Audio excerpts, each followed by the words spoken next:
Soomaaliya waxay u ahayd maalin weyn maanta waxay hortagtay maxkamadda cadaaladda adduunka waa fadhi Kenya ay dalbanaysay markasta in dib loo dhigo 3 jeer daraadeedna dib loogu dhigay laakiin fagaaraha maanta dooda Kenya way ka maqnayd kadib markii ay 11 bishan shaacisay inaysan xaadiri doonin waxa ay ku tahay dhabarjab weyn sida ay qabaan afmaalada xagga sharciga ah gudoomiyaha maxkamadda ICJ waxa uu bilowgii kulanka go'aamiyay in doodu ay soconayso taasoo ka dhignayd in daaqada laga tuuray dalabka Kenya kuraasta Nairobi ee halkanna waxa ay ahayd mid maran muddo dheer oo ay ku jirtay isdaba wareeg dheer kadib dooda maanta oo socotay in ka badan 3 saacadood waxa doodaha adag iyo hadaljeedinta lahaa Soomaaliya waxa ay si adag Soomaaliya u jeesatay doodeeda ku wajahan lahaanshaha badeenna oo ay Kenya doonayso inay qaadato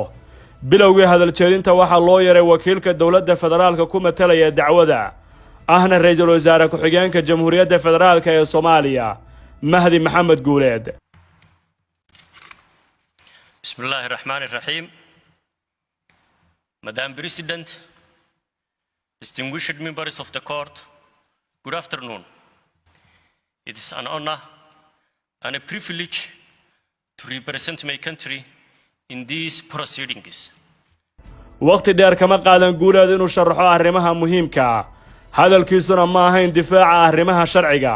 oo ay xaq u lahaayeen garyaqaanada difaacaya Soomaaliya ra'iisul wasaare ku-xigeenku waxa uu sheegay in Kenya wada hadal ay diiday waxa uu hoosta ka xariiqay in labada dal ay ka wada tirsan yihiin saxayaasha heshiiska badaha adduunka ee lagu dhisay maxkamadan waxaan ku qanacsanahay maxkamadda cadaaladda si waafaqsan ahdiga qaramada midoobay iyo xeerka caalamiga ah Nairobi ma jirto sabab ay fadhigan uga maqnaato fursado badan oo deeqsinimo ah ayay siisay maxkamaddu laakiin way ku guul daraysatay imaanshaha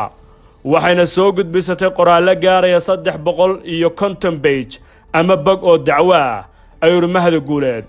waxa uu muujiyay inay Kenya qasameynayso tallaabooyin kale oo dhammaantood ay doonayso inay ku carqaladayso dawladnimada Soomaaliya Mr. Mahdi waxa uu kala hoosta ka xariiqay in ay Soomaaliya kalsooni iyo sharaf u hayso maxkamadda cadaaladda adduunka ay maanta hor joogaan waxa uu tilmaamay inay doonayaan xaq ay leeyihiin dadka Soomaaliyeed oo dhan ay maanta daawanayaan dacwadda halkan ka socota ayna kalsooni ku qabaan cadaaladda garsoorayaasha iyo xeerarka maxkamadda oo hore ay u saxiixday Soomaaliya waxaan rabaa inaan xuso in kaalintaydu aysan ahayn difaaca doodeenna waxaan doonayaa in hortiina ka qiro inaan ku kalsoonahay qareedanan halkan ku sugan oo jeedin doona qaybaha hadaljeedinta iyo sharciyadda aan u leenahay dacwadan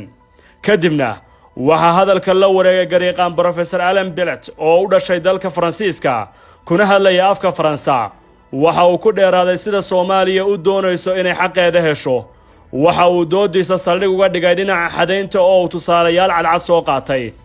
qodobada 15 86 iyo 76 oo uu sheegay inay xadaynayaan waxa ama ay daha ka rogayaan waxa la isku haysto ah badda Soomaaliyeed ayuu ka hor akhriyay goobta maxkamadda qaryaqaanku waxa uu tusaale nool u soo qaatay dhacdooyin ama xukumo ay hore maxkamaddu go'aan uga gaartay oo la mid ah midka hadda loo fadhiyo dhex marayna Mareykanka iyo Canada Guinea iyo Ecuador Malaysia iyo Singapore Libya iyo Malta sanadkii 1992 kuwaas oo dhammaantood dabeecadaha iyo xukunka kala midka ahaa midka ay Kenya ku doonayso inay ku qaadato qayb ka mid ah badda Soomaaliya waxa uu sheegay in isfahamkii la saxiixay sanadkii 2009 uusan ahayn xadayn badda Soomaaliya dhinacyaduna isku fahmi waayeen oo ay diideen baarlamaanka federaalka marnaba is-afgaradka ay Kenya ku doodayso looma adeegsan karo xadayn dan kasta oo laga lahaa ma aha mid sharci ah labada dalba ma qorin dalka Norway ayaa lahaa soo qoridda iyo keenidaba Kenya baahida markaas waxa ay u qabtay ama ay ka dhaxaragtay fursad weyn oo inay hesho saxiixa Soomaaliya kadibna ay u fasirato sida iyadu ay jeceshahay oo ah inuu heshiis xalin khilaafaad badeed taas oo kaliya ayay hadda ku doodaysaa Kenya Professorku waxa uu cadeeyay in Kenya hadda ay ku xadgudbayso madax banaanida Soomaaliya waxa uu hoosta ka xariiqay in dhulka badda Soomaaliya ay ku doodaysay Nairobi aysan lahayn oo ay tahay boob dhuleed 15 daqiiqo oo nasiina kadib waxaa hadalka la wareegay garyaqaan Philip Sanders oo haysta dhalashada UK iyo Faransa. waxay ahayd doodii ugu adkayd ee maxkamadda laga jeediyo tan iyo bilowgii dacwadda. waxa uu qaatay in ka badan 55 daqiiqo oo hadal ah. si adag ayuu uga hadlay sheegashada Kenya, wuxuuna bilowgii bannaanka keenay iska warqabid la'aanta dacwadaha Nairobi.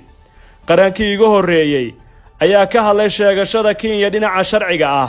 anigu waxaan ka hadlayaa xariiqinta. taas ayay tahay inaan sharaxaad fiican idinka siiyo anoo eegayna marmarsiiyaha Kenya, ayuu ku bilaabay doodiisa garyaqaanku.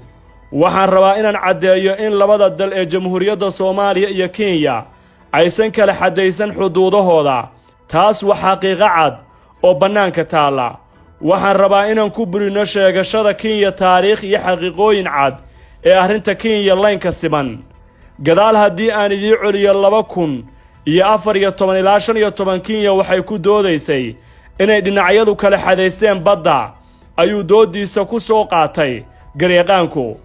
Professor Philip waxa uu dooda ku salaysan laynka siman ee dhulka kuna xusan qodobka 15aad ee UNCLOS oo ku xoojiyay xeerarka Kenya ee kala xeerka biyaha Kenya soona baxay 1972 iyo sharciga badaha ee 1989 kuwaas oo qoraya sida ay Soomaaliya u rabtay in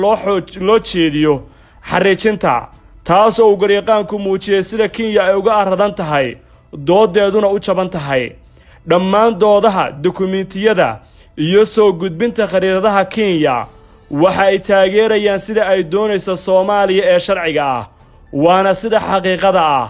waxaan eegi karnaa dhammaan sharciyadooda soo baxay laga bilaabo 1972 ilaa 89. dhammaan doodeenna ayay makhraati cad u yihiin kuwaas. waxa ay muujinayaan sida Kenya ay isaga indhatirayso xaqiiqada ay gacmaheeda ku wadato, ayuu yidhi Philip. hadal jeedinta garyaqaankan waxay u muuqatay mid bannaanka soo dhigtay in Kenya aysan lahayn dood ay isku difaacdo, oo xataa sharciyada ay soo gudbisay ee gaaraya 350 bog ay yihiin kuwa muujinaya gardarrada ay doonayso inay ku qaadato badda Soomaaliya. qareenada u dambeysay ee hadal jeedintu maanta waxay ahayd Professor Alina Miron oo u dhalatay UK.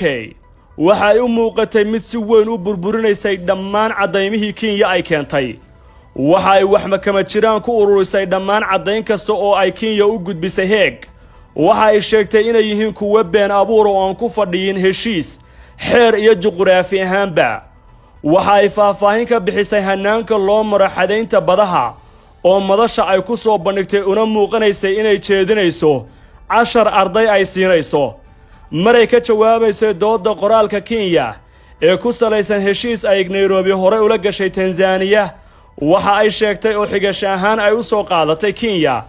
waxa ay professoradu tilmaantay in xukun ka soo baxay maxkamadda laftirkoodu hore u dhigayay in laba dawladood heshiis ay gaareen uusan qusayn dawlad saddexaad oo heshiiska qayb aan ka ahayn. taas oo ay sheegtay inay tahay mid hareer marsan waxa laga doodaya maanta ee u dhaxaysa Soomaaliya iyo Kenya. dooda Kenya waxa ku jirtay inay keensatay arrin badeed oo dhex taalla Soomaaliya iyo Yemen. qareenadu waxa ay sheegtay inay Kenya ka hoos baxday xaqiiqada in xadka ama khadka u dhaxeeya ama calaamadaynta sahodinta Soomaaliya iyo Yemen ay tahay mid siman. taasna Nairobi ay ahayd inay ka hor iska hubiso intii aysan soo gudbisan dhammaan dacwadaha arrinta la xiriirta. si guud dadka sharciga yaqaana waxa ay ku tilmaameen soo jeedinta ay soo jeediyeen qareenada Soomaaliya mid aad uga heer sarreysa si kasta oo la filayay.